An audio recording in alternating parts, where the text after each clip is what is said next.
Bueno, ahora vamos a ver antibióticos que inhiben la síntesis del ADN. En este caso tenemos las quinolonas y las fluorquinolonas. Primero salieron las quinolonas simples y después se descubrió que poniéndole un átomo de flúor mejoraban mucho, así que salieron las fluorquinolonas. Antes de eso, voy a explicar algo. ¿El ADN dónde estaba? ¿Se acuerdan en qué parte?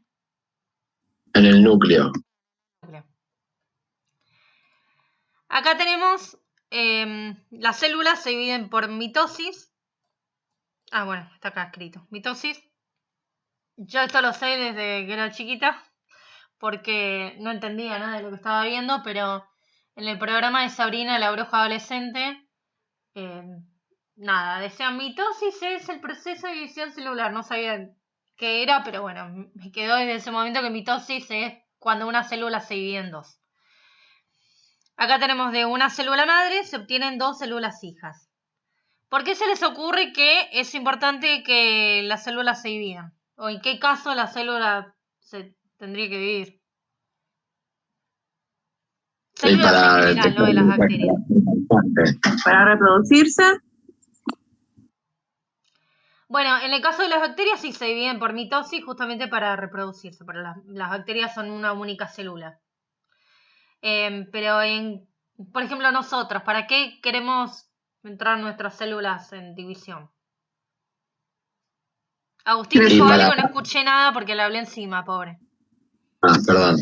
No, por ejemplo, cuando tenés una lastimadura en la piel, para regenerar, volver a crear la capa, la piel y todo, se tiene que dividir la célula. Sí.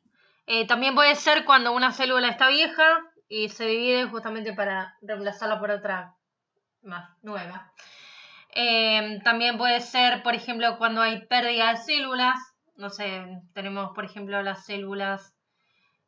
Cuando comemos, se daña todo el tubo digestivo por las raspaduras o el ácido que se libera, entonces tiene que reemplazarse y se generan nuevas células. O por el crecimiento, básicamente. Desde no sé, un chico, obviamente, tiene un tamaño menor que un adulto. Para eso, para que crezca, necesita dividirse. Bueno. Y también, bueno, por lo de las heridas que dijiste vos, para cicatrizar. El punto es, la célula madre pasa a ser dos células hijas. ¿Cuántos núcleos hay acá? Uno. Las células hijas, ¿cuántos núcleos hay? Dos. Bien. Dos. Entonces, Dos en cada uno. si había un ADN en el núcleo, acá tenemos un ADN y acá tenemos dos ADNs. Se tiene básicamente que replicar el ADN justamente porque si no, las dos células hijas tendrían la mitad del ADN cada una y no es la idea. O sea, la idea es que sean iguales, que tengan la misma cantidad de ADN que la célula que le dio origen. Entonces, para eso se tiene que replicar. Habiendo dicho eso, como digo, el ADN se replica y al replicarse se abre. El ADN está formado por dos cadenas, se abren justamente para que puedan actuar las enzimas y se puedan replicar. Fíjense que de acá una de las cadenas va a formar la otra cadena y acá la otra de las cadenas forma la otra. Entonces acá fíjense que acá es como si ya tuviéramos las dos hebras de ADN. Bueno, no importa. El punto es que se tiene que abrir. Al abrirse esto se llama horquilla de replicación y se da justamente cuando se replica el ADN. El punto es que al pasar eso se genera una torsión. Ahora se los voy a mostrar porque cuesta imaginárselo. Fíjense. Esto es como si fueran las dos cadenas, ¿ven? Del ADN. Fíjense esta tirita, que es lo que está representando. Ahí estoy abriendo las dos cadenas como en la horquilla de replicación. Fíjense lo que pasa con esto de acá. Fíjense que se va torsionando cada vez más. Fíjense, cada vez tiene más bucles ahí. Y fíjense, en un momento es como que, miren ahora, ven, cada vez son bucles más tensos estos de acá. Y fíjense acá, ven, ahí hasta se dobló. Fíjense qué tenso que está en toda esa parte. ¿Se dieron cuenta? Sí, sí. Bueno, Sí, profe. eso se lo muestro Sí, porque a veces profe. cuesta verlo. El punto es que al abrir se genera una torsión. De hecho, acá es una fotografía electrónica y ven que realmente se genera una torsión. Esa torsión no está buena para la célula. Entonces tienen unas enzimas que se llaman topoisomerasas, que lo que hacen es cortar una o las dos hebras, según qué tipo de topoisomerasa sea, pero lo que hacen es cortar, por ejemplo, una de las hebras para aliviar la tensión, y una vez que se alivia la tensión, la vuelve a pegar. Eso es lo que hacen las enzimas topoisomerasas, para aliviar la tensión que hay. ¿Qué es lo que hacen las quinolonas o las fluorquinolonas? Permiten que la topoisomerasa corte, pero no permiten que vuelva a unir. Entonces el ADN queda cortadito. Al estar cortado, no está bien que esté el ADN cortado y la célula muere. Entonces, ¿son bactericidas o bacteriostáticas? Bactericida. Bactericida. Y yo les dije, bueno, no puede actuar sobre gram positivas, no puede actuar sobre gram negativas. ¿Hice alguna distinción? No. No. Entonces, ¿son de No. amplio espectro o de espectro reducido? De amplio. Bien, de amplio espectro. ¿Me siguieron todos? Sí. Bien. Sí, profe. Vamos al otro. Antibióticos que inhiben la síntesis de proteínas. Acá tenemos un montón: aminoglucósidos, tetraciclinas, macrólidos, cloranfenicol. Primero que nada vamos a los aminoglucósidos, que son los más importantes dentro de este grupo. Se llaman aminoglucósidos porque justamente tienen un grupo amino y un glúcido, o sea, un hidrato de carbono. El grupo amino es esto que figura acá, que está con nitrógeno. Y los hidratos de carbono son estas cosas acá, estas estructuras raras que se ven. Por eso se llaman aminoglucósidos. Eso como dato. Otra cosa que antes de explicar el tema, yo les había dicho que los aminoglucósidos podían ingresar a la célula a través, no los aminoglucósidos, las sustancias hidrofílicas podían ingresar a la célula a través de canales. ¿Se acuerdan de eso? Sí, profe. Bueno, ahora sí voy a explicar cómo es que actúan. Y ejemplos de ellos son la gentamicina, streptomicina, amicacina y neomicina. Amicacina, fíjense que va con K. Bueno, el punto es cómo actúan. ¿Qué les había dicho que es lo que interfería?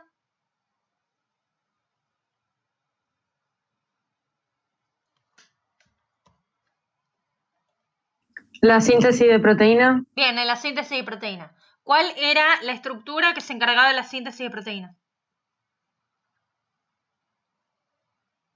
Los ribosomas. Los ribosomas, muy bien. Los ribosomas están en el interior celular, con lo cual, evidentemente, los aminoglucósidos tienen que entrar a la célula. Entonces, fíjense, acá AMG es aminoglucósido. El aminoglucósido está por fuera e ingresa a la célula y depende ese ingreso del oxígeno. Eso es importante para lo que les voy a decir. El aminoácido ingresa a la célula, ayudado por el oxígeno, y una vez que ingresa se une al ribosoma. Cuando se une al ribosoma, lo que hace es generar que la lectura del ARN no se dé del todo bien. Entonces se generan proteínas, pero se generan proteínas alteradas, no correctamente. Entonces, algunas de esas proteínas, por ejemplo, son las que forman los canales. Entonces van a la membrana de la célula y generan canales alterados. Hacer alterados permite el ingreso de mucha cantidad de aminoglucósido, porque como digo, no hay nada que están tan mal formados que puede entrar lo que sea. Entonces, al entrar mucha cantidad de aminoglucósido, impide el todo de la síntesis de proteínas. Y de esa forma mata a la célula. Vuelvo a explicarlo porque es complicado. Entra el aminoglucósido ayudado por el oxígeno. Una vez que ingresa, se une al ribosoma y hace que se generen proteínas alteradas. Algunas de ellas, por ejemplo, son las proteínas que forman los canales de la membrana. Entonces, al ser canales que están totalmente alterados impiden, permiten el ingreso de cualquier tipo de sustancia porque están mal hechos. Entonces, al generar que puede ingresar mucha cantidad de aminoglucósido, se une esa gran cantidad de aminoglucósido que entró, se une al ribosoma e impide del todo la síntesis de proteínas. Entonces la célula muere. Es bactericida o bacteriostático. Bactericida. Bactericida. ¿Se entendió cómo funcionan? Sí, como dijeron las compañeras, es como que hay que repasar mucho para poder entender o recordar, digamos, y manejarlos. Claro, sí. Por eso digo que esto también tiene que ver con las clases anteriores. O sea, tiene que saber cómo funciona la membrana, tiene que saber qué es lo que hace el ribosoma, tiene que saber qué relación hay entre el ARN y las proteínas. Es como que todos los temas se van sumando. Por eso digo que tienen que ir repasando los temas anteriores. Pero, ¿se entendió cómo es que actúan? Sí, profe. Bueno, Sí, como les dije, el ingreso del aminoglucósido depende del oxígeno. Hay bacterias que se llaman anaerobias.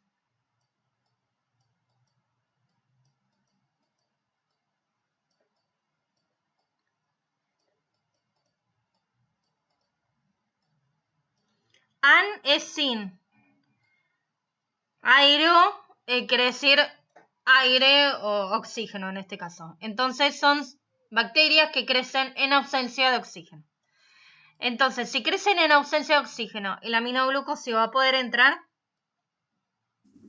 No, profe. No, porque va no a tiene poder. con qué unir. No, profe. Entonces, al no poder entrar, ¿va a poder matar a las anaerobias?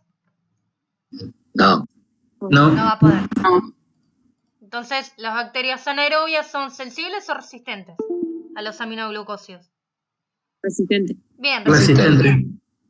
Resistentes. Después, ¿qué efectos tóxicos tiene? Tiene un montón. Por ejemplo, son nefrotóxicos, o sea, atacan al riñón. Son ototóxicos, o sea, atacan al oído. Generan temblores. Y también pueden atravesar placenta y atacar o afectar al desarrollo del feto. Entonces, ¿se lo van a dar a una embarazada? No. La realidad es que sí. No.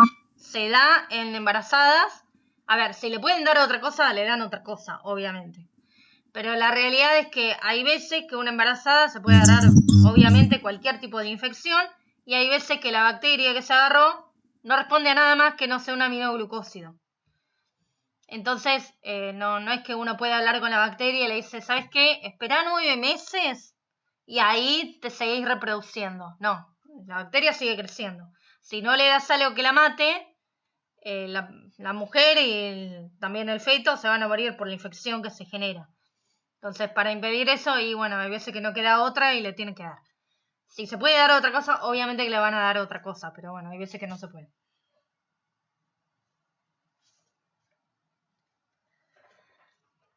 Son de amplio espectro,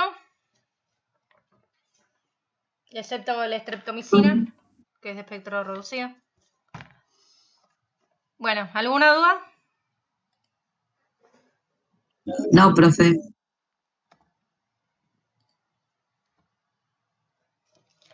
Vamos con el otro. Tetraciclinas también impide la síntesis de proteínas.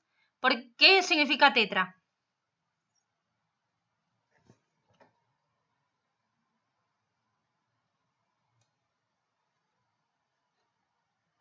Viene de 3, tetra. Tiene 4 uniones. No, tetra es 4. Perdón. De hecho, por ejemplo, el Tetris, supongo que lo conocen, el Tetris, se llama Tetris porque las piecitas son 4. Fíjense que tiene el cuadradito de 4, tiene el palito largo que son también 4, 1, 2, 3, 4. Tiene la otra que es una cosa así, pero también son 1, 2, no sé, una cosa así, pero son también 4 piezas. Bueno, se llaman Tetris porque son todas de 4. Bueno, tetra es 4. ¿Y ciclina? ¿Qué quiere decir ciclina?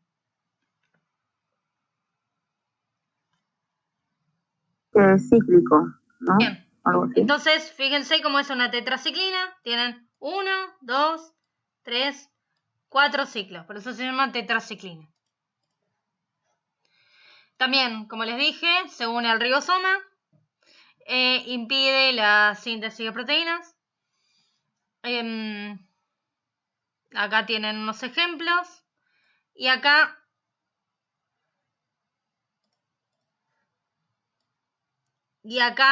dice calcio, porque básicamente el calcio se puede unir a las tetraciclinas y disminuir la eficacia de las tetraciclinas. Entonces, como el calcio viene con la dieta, tienen que comerlo alejado de las comidas. ¿Qué más? Bueno, todas las que tienen que ver con la síntesis de proteínas son bacteriostáticos, excepto los aminoglucósidos que son bactericidas. Todos los demás son bacteriostáticos. ¿Alguna duda con esto? No. No, profe. No, profe.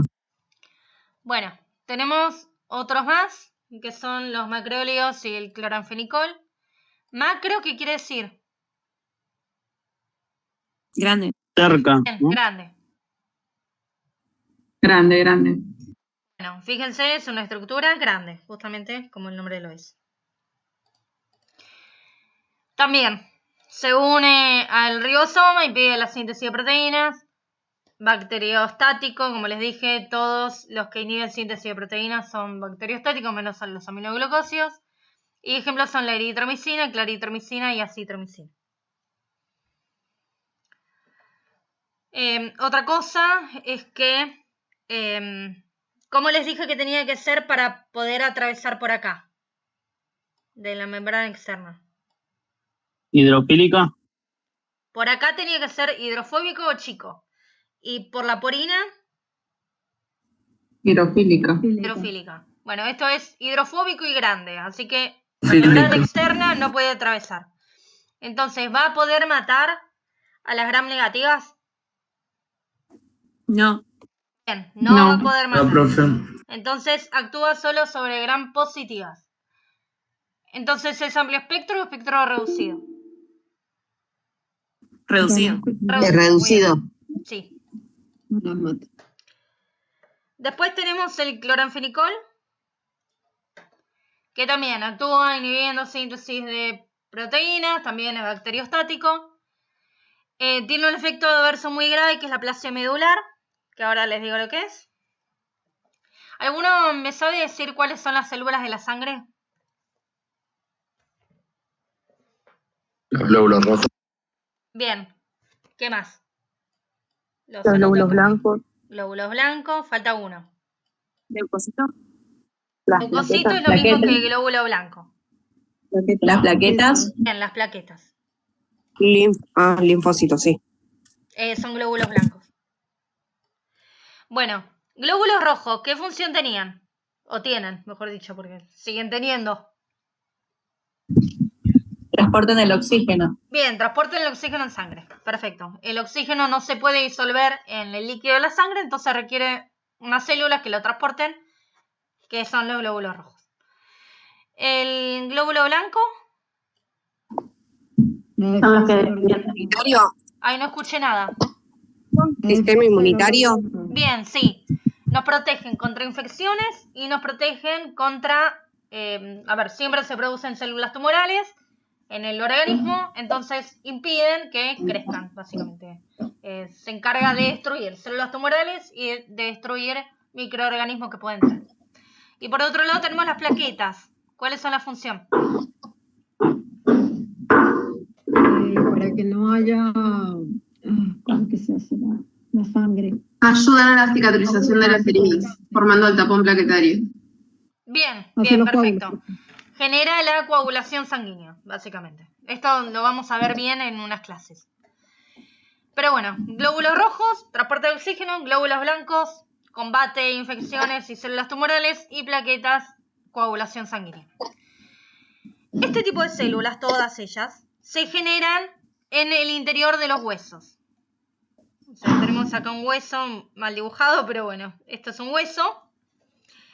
Lo que está en el interior, a ver, siempre que yo digo corteza es lo que está más externo. Por ejemplo, corteza de un árbol es la parte de afuera del árbol. Y lo que está adentro se llama médula. En este caso, el interior de los huesos se llama médula ósea. No es lo mismo que médula espinal, es otra cosa que lo vamos a ver en unas clases. Médula ósea es interior de los huesos. En el interior de los huesos están las células que dan origen a glóbulos rojos, glóbulos blancos y plaquetas. ¿Qué es lo que pasa con la plasia medular? Las células de la médula ósea desaparecen. Entonces no se puede dar origen ni a glóbulos rojos, ni a glóbulos blancos, ni a plaquetas. ¿Qué pasa si tengo pocos glóbulos rojos? Hay oxigenación. Bien, no voy a poder transportar oxígeno. ¿Qué pasa si tengo pocos glóbulos blancos? Tenés bajas defensas. Bien, ¿y qué pasa si tengo pocas plaquetas? Vas a poder No se coagular la coagula sangre. la sangre. Bien, pueden perfecto. Voy a tener neumonía. riesgo de hemorragia. Entonces, fíjense que es un efecto adverso muy grave. ¿Eh? Por eso no es una cosa que es lo que más se da el cloranfenicol, porque es un efecto adverso muy grave.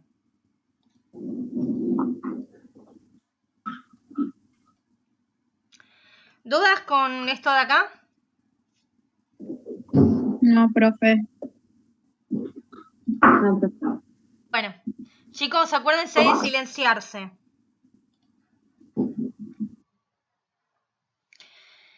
Bueno, vamos a casi la última parte, que son los antibióticos que actúan sobre rutas metabólicas. Tenemos la trimetroprima y la sulfonamida, o sulfametoxazol.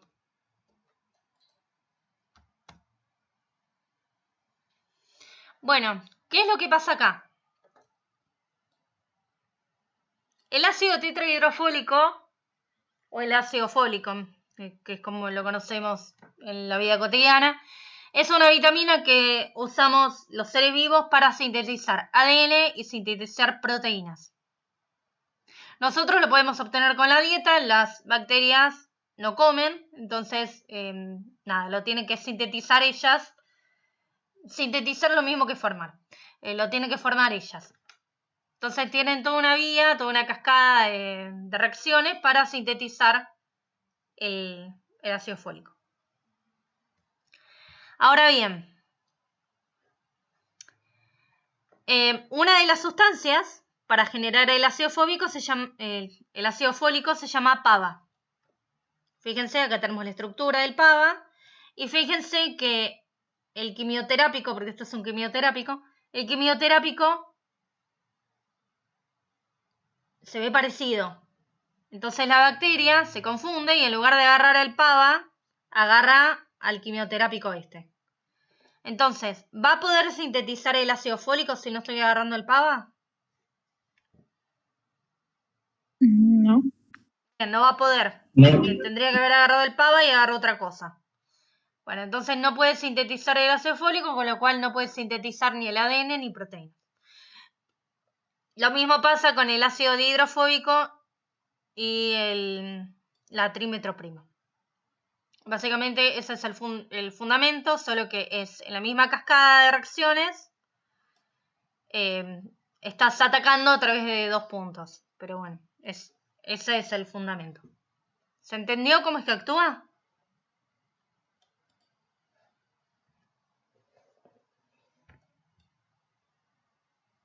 Sí, profe. Bueno. ¿Los demás bien?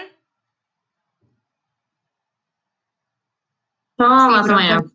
Puede de nuevo. Sí.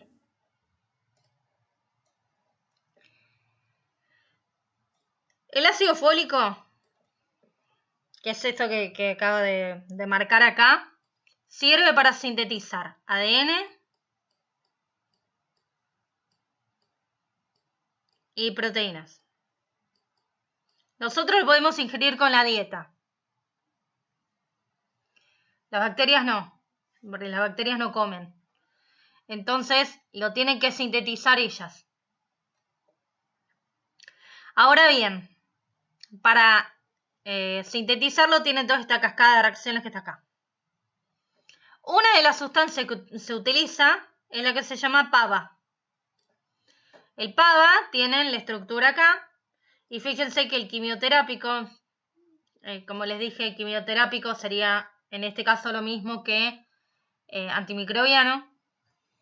Fíjense que el quimioterápico es muy parecido al PABA. ¿Ven que es similar?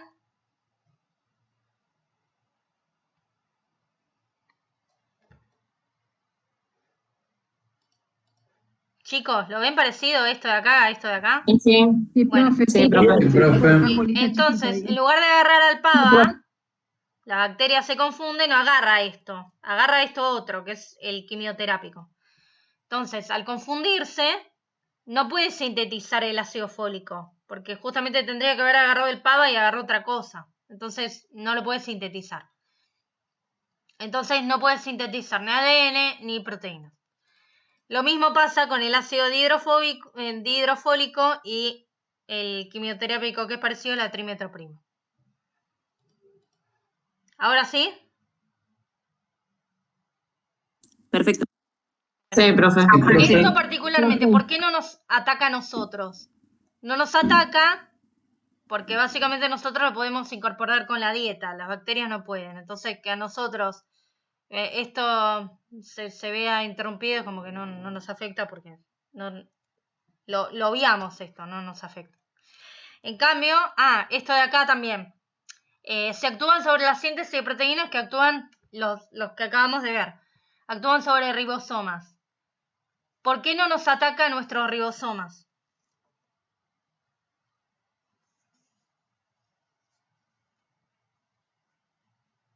Porque son Ataca distintos. la subunidad Bien. 30 veces. Que Perfecto. la subunidad es diferente. Sí, ¿se acuerdan que les dije que uno era 70S y el otro es 80S? Son diferentes los ribosomas. Entonces por eso ataca a los ribosomas de las bacterias, pero no al de nosotros. Bueno, eso. ¿Alguna duda hasta acá?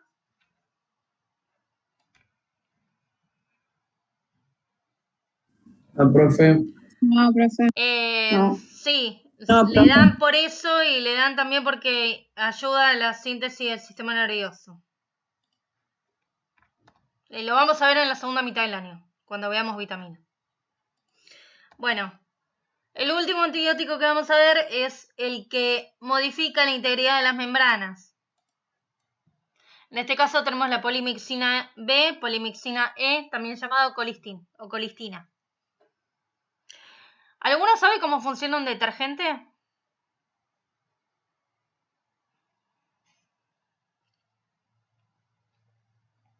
No. No. No, profe.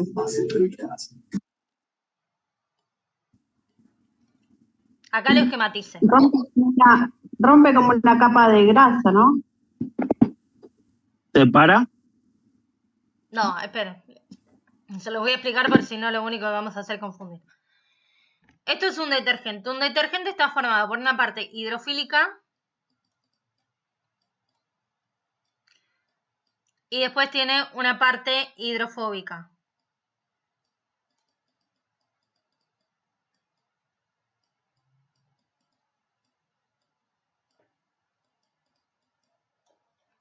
Bueno, la parte hidrofílica, ¿qué se une? La parte de grasa. Hidrofílico. Al agua. La parte Al agua, hidrofóbica se une a lo que uno tiene que limpiar. Entonces se une a lo que se quiere limpiar y al agua. Y por arrastre te elimina la suciedad. Bueno, eso es cómo funciona un detergente. Ahora bien, la polimixina es un detergente. Entonces lo que hace es, se une a la membrana plasmática, que está formada por lípidos, y justamente la disuelve, como un detergente para lavar los platos. Actúa de la misma manera. ¿Por qué les parece que no es muy usado este fármaco? Porque debe tener muchos efectos adversos, profe, si destruye la membrana. Pero, sí, a ver. Porque es tóxico. Porque estamos compuestos por agua. No. Me imagino que te deja vulnerable. Acuérdense lo de la toxicidad selectiva. Que era que pudiera atacar a una parte y que a nosotros no. Por ejemplo, la pared celular atacaba la pared Que celular. atacaría la membrana plasmática. Repetime. Que atacaría la membrana plasmática. Bien. Nosotros ataca la membrana plasmática de la célula bacteriana, pero nosotros también tenemos membrana plasmática. Así que también nos ataca esto. Eso a diferencia de todos los anteriores que estuvimos viendo, que, no sé, ataca la pared celular, nosotros no tenemos. Ataca a los ribosomas bacterianos, que son distintos a los de nosotros. Ataca a las topoisomerasas, que también es diferente. Entonces, atacan siempre estructuras que nosotros no tenemos. En este caso, ataca la membrana plasmática que sí tenemos. Entonces, es muy nefrotóxico y se utiliza, y también neurotóxico. Entonces se utiliza cuando no queda otra que es resistente a todo lo demás. Y bueno, ya, dale esto, porque si no la persona igual se te va a morir. Pero bueno, no es lo ideal. ¿Alguna duda con todo esto? Sería como último recurso, que digamos. Sí, se da como último recurso. No queda otra y bueno, dáselo porque total se muere.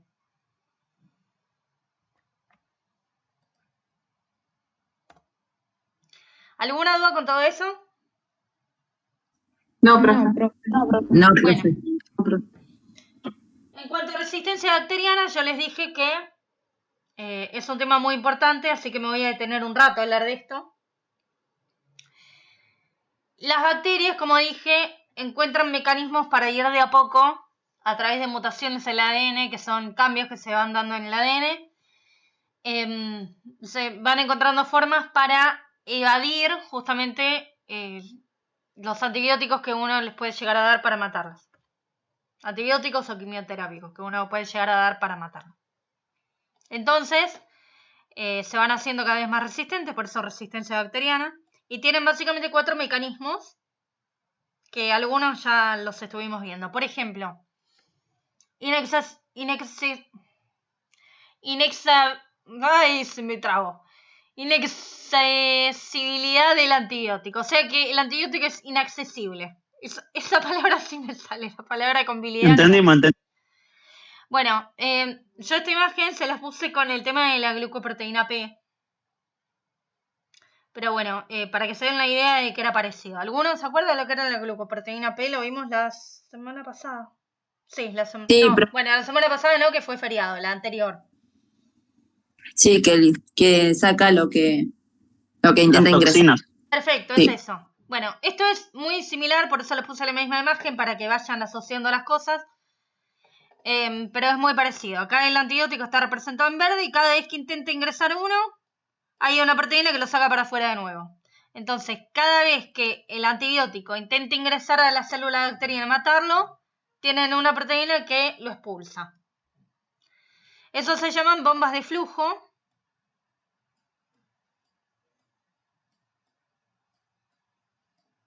Porque están bombeando de eflujo. Eflujo quiere decir flujo hacia afuera de la célula. Entonces, justamente de la célula bacteriana en este caso. Están bombeando el antibiótico hacia afuera. Después hay otro, que es inactivación enzimática del antibiótico. Esto lo vimos con el caso de la beta-lactamasa, que era una enzima que se une al beta-lactámico y lo rompe.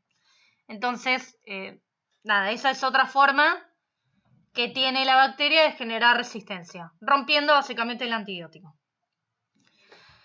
Después con este de acá, de las rutas metabólicas alternativas, esto lo vimos con el caso de la trimetroprima sulfametoxazol, que era para formar el ácido fólico. Bueno, si evita saltearse esos pasos porque descubre una vía alternativa de formar ácido fólico, bueno, por más que le des algo que inhibe este paso y que inhibe este paso, no importa porque se lo logró saltear.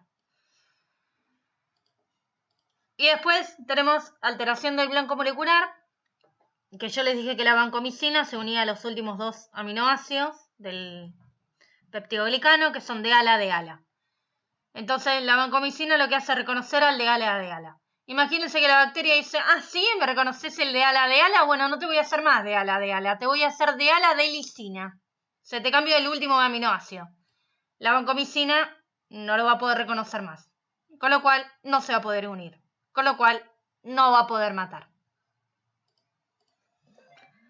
¿Se entendieron los 4 mecanismos básicos de resistencia antibacteriana?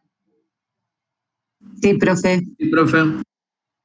Bueno, esto es básicamente cómo hace la bacteria para evadir la respuesta antibacteriana.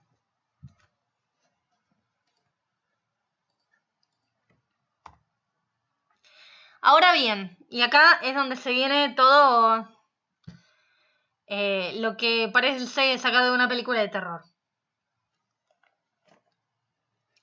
Esta imagen es la misma que les mostré en la segunda diapo, creo. Solo que, bueno, estaba la célula eucariota del lado de acá, pero bueno, ahora la saqué porque no va al caso. Esta es la célula bacteriana. Yo les dije que había estructuras que no les había explicado. Bueno, se los voy a explicar ahora. Una, por ejemplo, es plásmido. ¿Alguno sabe lo que es el plásmido? No, profe. Bueno, las bacterias tienen 2 tipos de ADN. Uno es el ADN cromosómico, que es este que está acá, que es básicamente el ADN que tenemos todos, donde ahí está la información más importante que tiene básicamente la bacteria para poder hacer todo lo que necesita para vivir. Y después tiene un mini ADN que se llama plásmido, que como ven es muchísimo más chiquito que el ADN cromosómico. Y acá hay información accesoria. O sea que no es necesario para que viva, pero está esa información genética. Por ejemplo, una de las cosas que genera el plásmido, o que indica el plásmido, son genes que codifican para todo lo que les hablé acá. O sea, toda la información que tienen las bacterias para poder resistir a distintos tipos de antibióticos puede estar codificada en los plásmidos. No es la única función, pero bueno, una de ellas, de las funciones de los plásmidos, es este tipo de información. ¿Hasta acá me van siguiendo? Sí. Bueno. ¿Cuál es el tema? Fíjense acá, hay algo que se llama pili sexual. ¿Qué es eso? Es como si fuera un tubito donde le permite a una célula estar en contacto con la otra y pasarle información genética. Entonces, supónganse, acá tengo una bacteria, acá tengo el pili sexual de una bacteria y se pone en contacto con la otra. Y esta bacteria, a través del pili sexual, le manda información genética a la otra bacteria. Por ejemplo, ¿qué le puede enviar? Le puede enviar el plásmido. Entonces, toda la información genética que había obtenido esta bacteria para sobrevivir a distintos tipos de antibióticos, se la puede transmitir a esta. Esta bacteria acá no pierde la información porque primero duplica el ADN. Entonces, ambas ahora, por más que ella nunca haya estado expuesta a antibióticos, ella también ahora tiene la información genética para poder sobrevivir. Entonces, imagínense lo grave que es esto. ¿Van entendiendo la gravedad del problema? Sí. profe. Bueno. El problema es que no termina ahí. Porque pasa todo el tiempo uno está expuesto a este tipo de cosas. Por ejemplo, no sé, a las vacas se les da antibióticos para impedir que básicamente se infecten y puedan llegar esas infecciones a la comida del plato de uno. El punto es que la vaca tiene bacterias, algunas pueden sobrevivir a esos antibióticos, y cuando uno consume la vaca, por ejemplo, la vaca o cualquier animal, ¿no?, que uno consuma, cuando uno consume la vaca, algunas de esas bacterias pueden sobrevivir. Nosotros en nuestro interior tenemos también bacterias y se puede transmitir entre la bacteria esa de la vaca que era resistente a antibióticos, a través del pili sexual le puede transmitir la resistencia antibacteriana a las bacterias de nosotros. Y ahí se va diseminando cada vez más la resistencia antibiótica. También mucho es debido al uso indiscriminado de antibióticos, que lo está consumiendo cualquier persona, incluso algunos hasta sin receta médica, van y compran en distintos tipos de farmacias antibióticos. Las bacterias no todas se mueren, generan resistencia y cada vez son más las bacterias que están siendo resistentes a los antibióticos. Otra cosa, el lugar donde hay mayor cantidad de bacterias resistentes a antibióticos son en hospitales. En hospitales o en consultorios o en centros de... donde hay pacientes que obviamente en algún momento fueron a alguna consulta que están tomando antibióticos. Entonces el médico o el enfermero o el farmacéutico, lo que sea, se pasea por ahí con el ambo, viaja en el transporte público con el ambo está lleno de bacterias resistentes a antibióticos, le pasan a las bacterias que están en cualquier ámbito, le pasan el plásmido o la información genética para lograr sobrevivir a todo eso, y cada vez se va haciendo cada vez más grande la bola de bacterias resistentes a distintos tipos de antibióticos. Y esto es una cosa increíblemente grave, que se piensa que para el 2050 más o menos, todas las bacterias van a ser resistentes absolutamente a todo. Porque cada antibiótico que sale a la venta tarda como 10 años en salir a la venta, y una vez que salió a la venta con un montón de gastos por parte de los laboratorios, a los 2 años ya generaron resistencia a las bacterias. Entonces los laboratorios, como son empresas, obviamente tampoco quieren estar perdiendo dinero. No quieren estar investigando en algo que no tiene ningún rédito. Muchos se dedicaban las distintas universidades a lo largo del mundo. Por eso también no es cierto eso de que ahora, por ejemplo, como están diciendo el CONICET, igual pueden ir a un ámbito privado. No, porque muchas de las líneas de investigación son de cosas que no generan rédito para empresas. Entonces, bueno, eso también es otra cosa. No se están generando... Es un problema esto, porque realmente no se está viendo una solución a este problema. Hay conferencias enteras y están trabajando países unidos para ver cómo se hace con la resistencia antibiótica. Es realmente muy grave.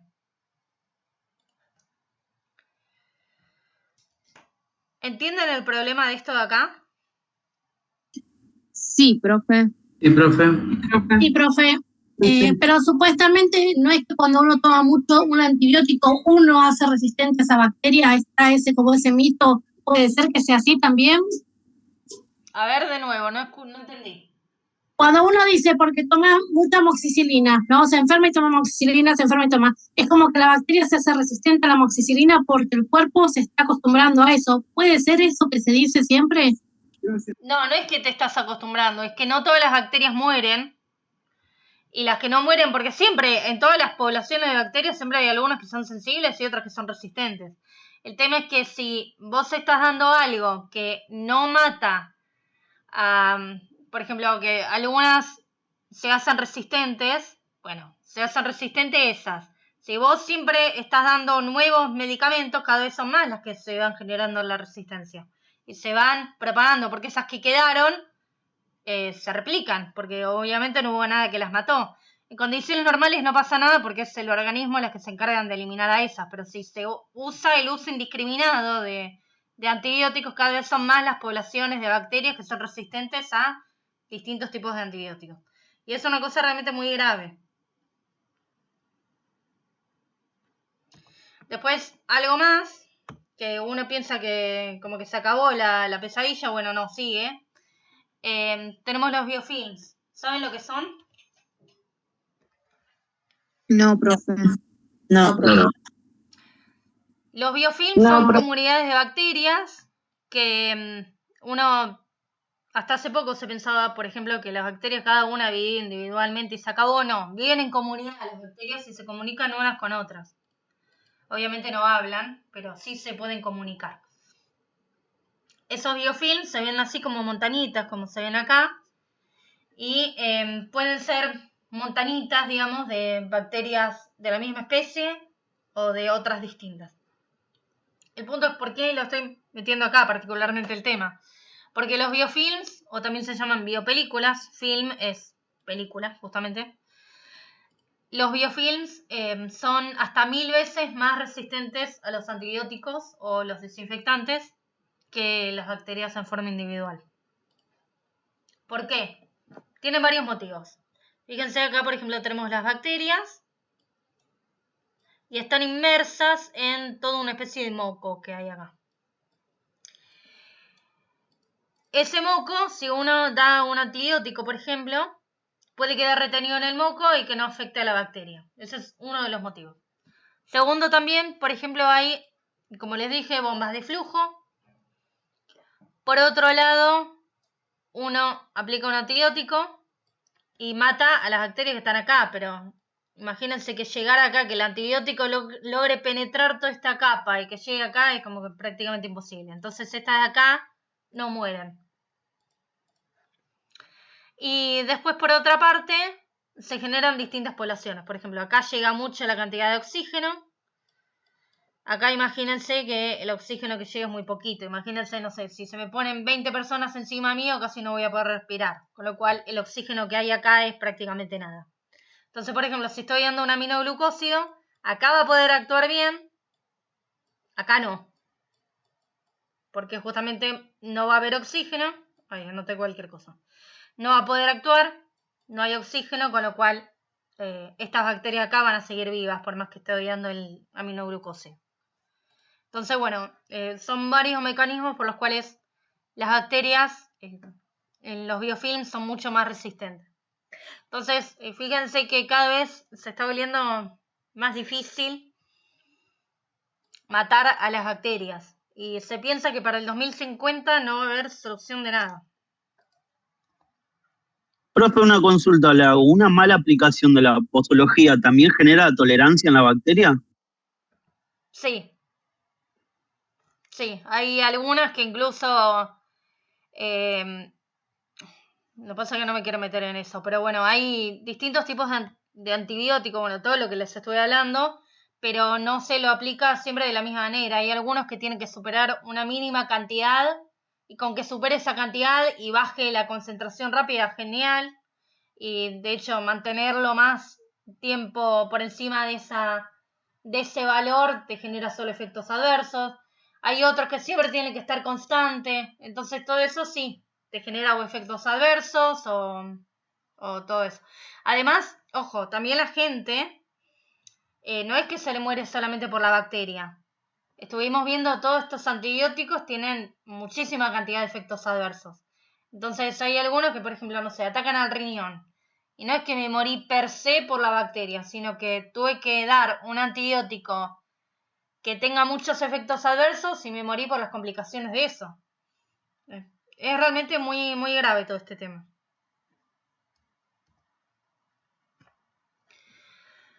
Bueno, y para terminar, el tema fagos. ¿Saben lo que son? O bacteriófagos también se llaman. No, profe. No.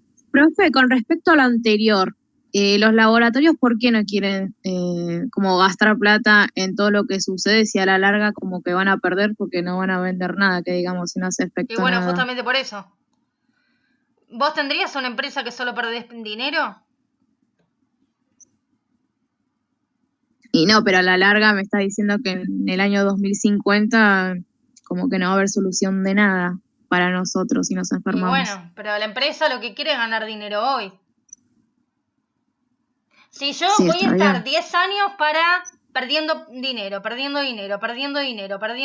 para algo que voy a recuperar recién dentro de 10 años, y apenas saco el medicamento de la venta, a los 2 años ya no me sirvió de nada todo lo que estoy invirtiendo. No lo voy a hacer. ¿Para qué voy a destinar miles o cientos de millones de dólares para investigar algo? Porque es realmente eso lo que sale.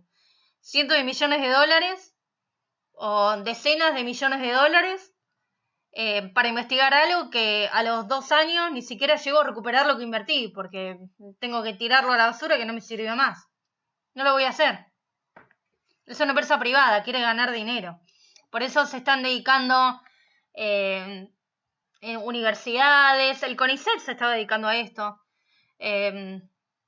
Nada, el SENASA, yo tengo una amiga que trabaja en el SENASA que se está dedicando a esto. Pero bueno, es del Estado. Ahora sin fondos, complicado. Pero no solo acá, en todas partes del mundo se están dedicando. Pero bueno, son cosas que un privado no puede hacer porque no le interesa, porque pierde dinero nada más. Pero bueno, si no tenés nada, si no hay ninguna institución que se dedique a eso, vamos a estar en un problema en unos años. Y pero las farmacéuticas, ¿a qué se van a dedicar? ¿Los laboratorios a qué se van a dedicar? Si se dedican a eso de comprar a algo que realmente le genere ganancia. A algo que de acá a 10 años no haya algo. A lo mejor no antibiótico en sí, pero pueden sacar algo para, no sé, medicamento para la presión, medicamento para la, no sé, la diabetes, pero de algo que a lo largo del tiempo puedan seguir vendiendo eso. No van a dar algo que ni siquiera pueden recuperar lo que perdieron. Claro, profe, se entiende. Lo mismo que otra de las críticas que se hacía. Con esto, como les digo, no me estoy metiendo en política, estoy diciendo las cosas concretas como son.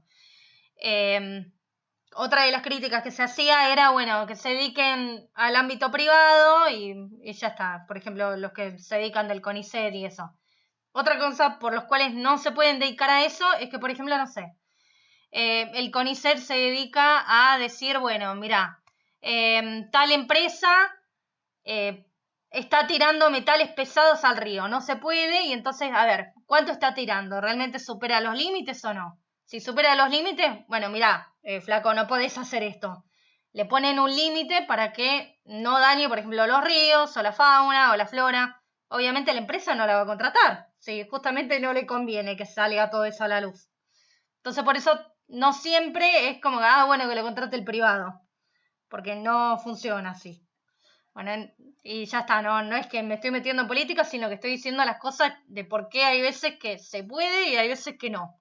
En este caso, estamos viendo algo concretamente que no. Y estés a favor o no de Milei o no, pero yo tampoco estoy diciendo, a lo mejor soy re mileísta, pero en esto en particular, no es así. Bueno, o a lo mejor estoy re en contra de Milei, no estoy diciendo nada de nada. Pero en esto en particular, como les digo, no es que se puede dedicar a un privado, porque no lo van a hacer en esto. Claro, se entiende. Y en fin, el tema de fagos. ¿Saben lo que es fagos o bacteriófagos, que es lo mismo? De hecho, fago es por bacteriófago. ¿Proviene de la palabra fagocitar, profe, eso? Viene de ahí, sí. Bacteriófagos son virus que infectan bacterias. Que a mí la primera vez que lo escuché fue como que me explotó la cabeza, que yo no me imaginaba que un virus podía infectar una bacteria. Pero sí. ¿Cómo, profe? ¿Lo repite, por favor? Es un virus que infectan bacterias. Esos son los fagos o bacteriófagos. Fíjense el tamaño del virus. Por ejemplo, esto es un bacteriófago T4. Y acá tenés la Escherichia coli, por ejemplo, que es una bacteria. Así que imagínate que esto tranquilamente lo puede infectar a esto de acá. Es eso. Entonces, ¿por qué puse la esperanza? Porque cuando salió todo el tema de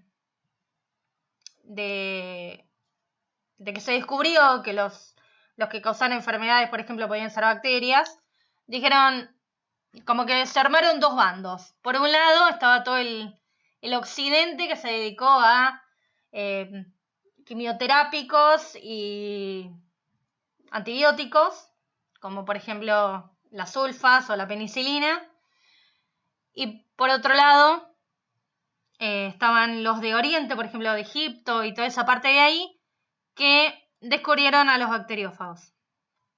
Los bacteriófagos, como digo, son virus que infectan bacterias y entonces se están desarrollando en distintas partes algunos tipos de cócteles de fagos. Entonces, si por ejemplo, a mí me ataca la Escherichia coli, bueno, le doy un fago que la mate. Entonces, de esa forma me salvo yo. Pero bueno, también hay que ver si las personas, si realmente funciona eso, si no funciona, pero bueno, puede llegar a ser una esperanza de algo. Bacteriófagos hay por montones, por ejemplo, en el agua, ¿Cuántos se imaginan que hay de bacteriófagos en el agua? Millones. Sí, hay de 10 No a sé. 100 millones por cada mililitro de agua. Así que para que se den una idea que hay un montón. Y también en la comida, Sí, en todos lados. Son virus que a nosotros no nos hacen nada porque atacan bacterias, no a nosotros. También podría pasar que dejen de atacar a las bacterias y empiecen a atacarnos a nosotros. El riesgo es mínimo, pero podría llegar a pasar. Y después de la pandemia que tuvimos de un virus, y no sé cuánta gente se quiere aplicar un virus ahí. Pero bueno, es una esperanza, por eso lo puse con signos de pregunta. Y no se sabe. Pero bueno, por ahora es una cosa que a lo mejor puede llegar a estar. Y si el virus ataca a la bacteria, ¿qué queda la bacteria en el cuerpo? A ver, no entendí. El virus ataca a la bacteria le ataca al virus y lo mata, no al revés. No, el virus ataca a La la bacteria, Yo supongamos, a ver, un ejemplo concreto.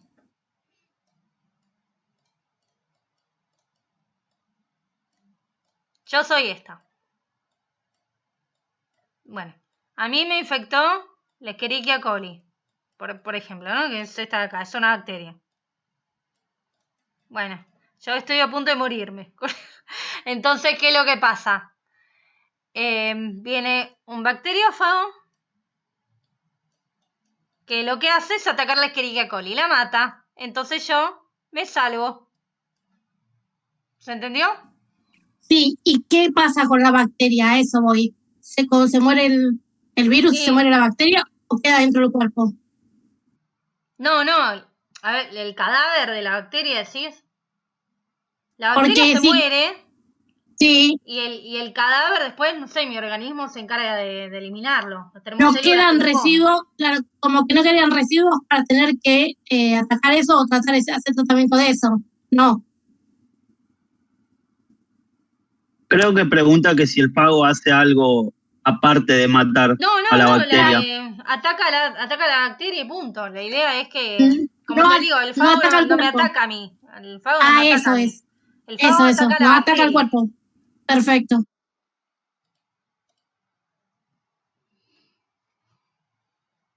Bueno, eso básicamente.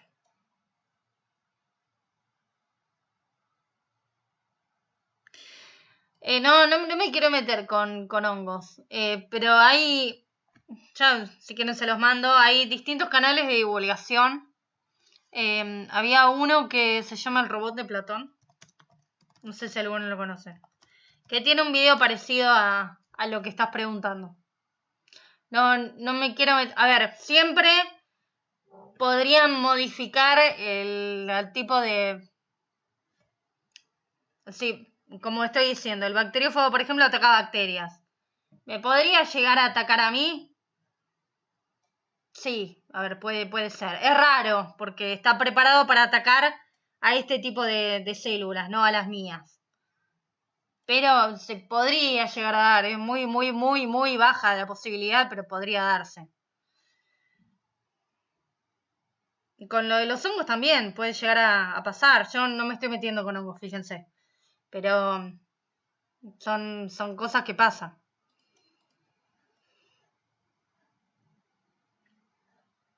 Bueno, ¿alguna pregunta?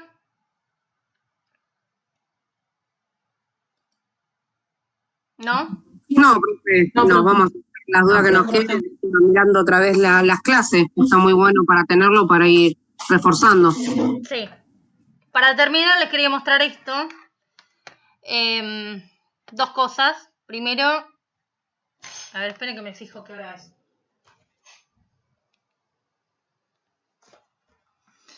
Bueno, por un lado,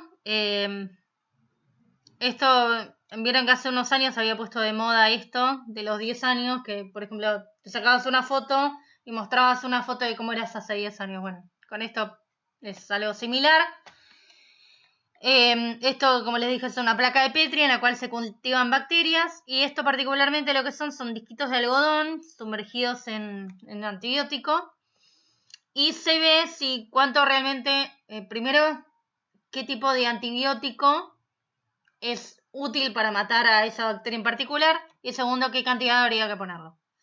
Entonces fíjense que, por ejemplo, hace 10 años impedía el crecimiento de un montón. Fíjense que todo este halo, que todo alrededor de esto no crecían bacterias. Eso pasaba en el 2009, que fue hace 15 años.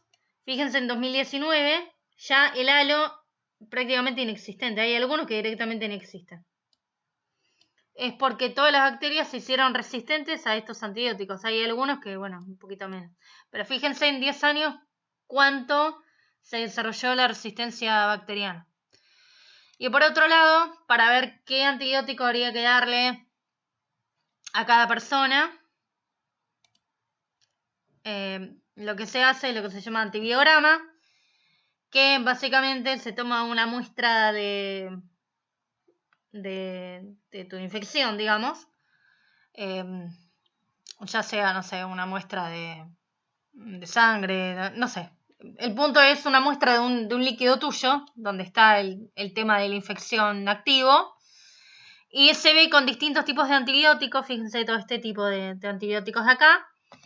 Se ve si la bacteria es resistente o es sensible y realmente le podrías dar ese antibiótico o no. Fíjense, este antibiograma, lamentablemente, esta persona está viva pero está muerta. Esto igual es de hace unos años, pero fíjense que esta persona está muerta, porque es resistente a absolutamente a todo. Desde tripentoprima, sulfametoxazol, ampicilina, amoxicilina, ampicilina, tetraciclina, ceftriaxona, amicacina, tigeciclina, gentamicina, imipenem, después levofloxacina y fíjense colistin, que era el que se daba en el caso de que fuera resistente a todo, también es resistente. Así que esta persona tiene esta infección y no empezar a rezar. Yo soy agnóstica para empezar a rezar porque ya no hay nada que le puedas dar a esta persona. Nada. Está viva en este momento, pero mañana está muerto. ¿Ese estudio para ver la resistencia en qué consiste? Y yo te dije, es como una cosa parecida a esto. Lo que se hace es, se toma, se ve qué bacteria tenés, se la cultiva, básicamente una bacteria de tu muestra, se la cultiva y se ponen disquitos de algodón y se ve si crece o no. Si crece, porque realmente es resistente. Si no logra crecer, como acá que tienen halos de inhibición, que acá fíjate que está clarito, es porque no creció la bacteria. Es porque, bueno, es sensible al antibiótico la bacteria. Entonces, bueno, esto es lo que se llama antibiograma. Y fíjate que esta persona, como te digo, está viva porque es resistente a todo. Se los anoto,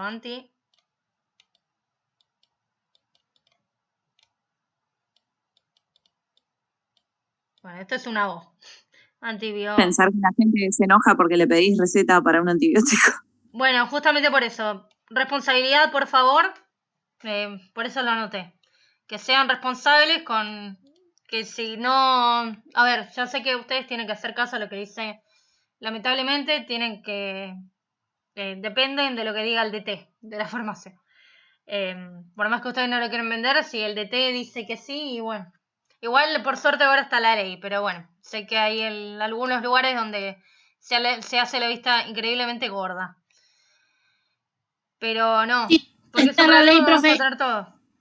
Está la ley, pero te dicen tenés que llevarte amoxicilina, no sé, para el tratamiento, 2 por día, 7 días, y se nos daban una pastilla sombrista solo. Y ellos se toman lo que ellos quieren. También está eso. No terminan de completar el tratamiento. Sí, y además que cada vez que uno tiene una infección, uno debería hacerse esto, el antibiograma. Y el médico en general, vos vas al médico, no te lo manda a hacer.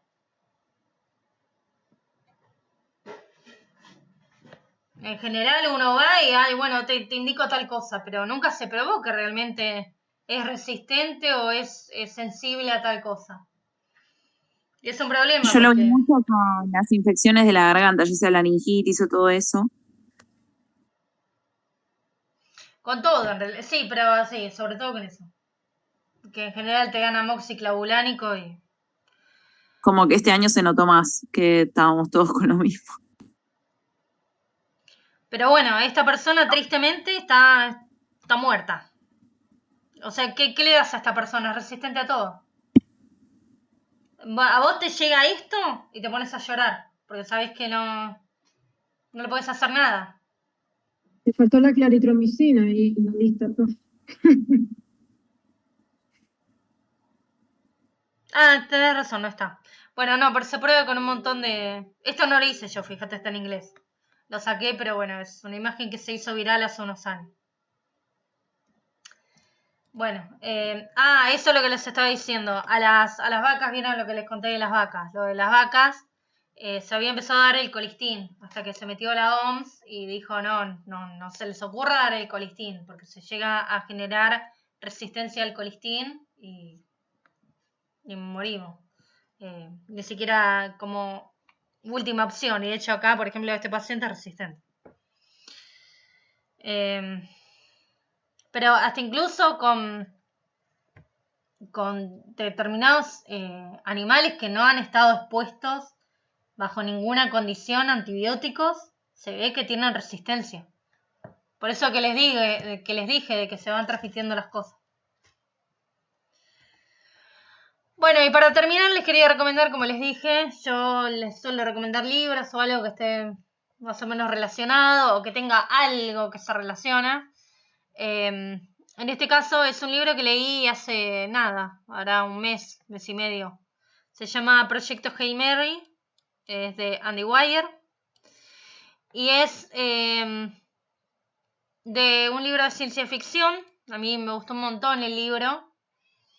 Es de un astronauta que se despierta se despierta en una nave espacial lejos de la Tierra y no se acuerda nada de qué es lo que pasó ni nada, y toda la gente, los miembros de la tripulación que estaban con él están muertos. Y él se pregunta qué estoy haciendo acá. Y después de a poco va recuperando la memoria y se da cuenta que es la última opción para salvar a la Tierra de unos microorganismos que están atacando al Sol. Por eso me pareció que iba más o menos de la mano. Obviamente no existen, ¿no? Pero me pareció que podía llegar a ir de la mano. Es un libro que a mí me gustó un montón y es de ciencia ficción, pero tiene toques graciosos también divertidos. Y tiene un personaje que me enamoré del personaje. Y se hizo muy famoso el libro. Tal es así que van a sacar una adaptación cinematográfica y el protagonista va a ser Ryan Gosling. No sé si... Me parece que sale este año la peli. Así que si la quieren ver, es una recomendación. La tienen ya subida al Drive por si alguno lo quiere leer. Así que, nada. Si lo leen, igual cuéntenme, porque... Muy interesante, profe. Sí, yo siempre trato de recomendar encima libros distintos. La otra vez les recomendé una comedia romántica, ahora una de ciencia ficción, cosa de que a lo mejor la comedia romántica no les interesa, a lo mejor este sí. Y siempre trato de que tengan alguna adaptación o algo. Bueno, y por último un chiste. Era una bacteria anaerobia que estudió para ser locutor de radio y cuando salió al aire se murió. Lo vi hace unos años y me causó mucha gracia.